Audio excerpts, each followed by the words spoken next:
Look at that beautifulness.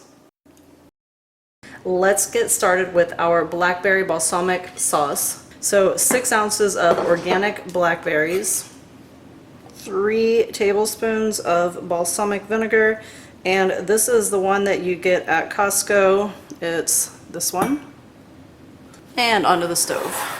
While that's cooking, I'm going to go ahead and slice up my bread. This just came out of the oven. It's one of those take and bakes. This one from Sprouts.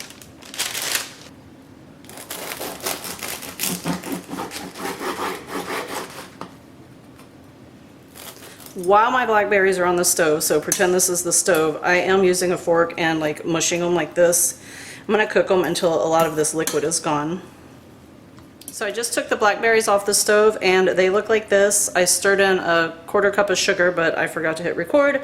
So anyway, this is going back on the stove until you get those nice big bubbles like you're making jelly. While that is doing its thing behind me, I'm going to go ahead and butter my bread. And obviously, if you soften your butter before you try to do this, it works out much better. For the cheeses, I am using a combination of a young Gouda. So the difference between a young and an aged Gouda is the moisture that's in it.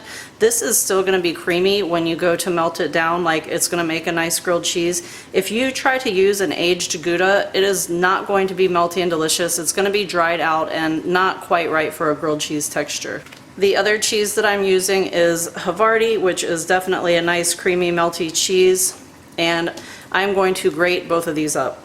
So a little tip for you for grating these softer cheeses, go ahead and put it in your freezer for about 20-25 minutes before you grate it up, and it will make it so much easier. Okay, with my pan on like medium high, medium heat, I'm going to go ahead and add some of my bread. I don't want to crowd my pan because I want those crispy edges. Alright, so layered on top of there is going to be some of my shredded cheese. And I just mix the cheeses together, the Gouda and the Havarti. And I'm going to put a lid on until that cheese is melty. And just give this another minute or so to crisp up. Check out the bottom real quick. Ooh, sexy. Let's assemble. We have some arugula. Right there. I'm gonna put some of that blackberry yumminess that we made. And this sauce probably will do, I don't know, like 4 sandwiches, depending on how much you put on, obviously. Put her together and she is ready to serve. And I mean, really. Look at that.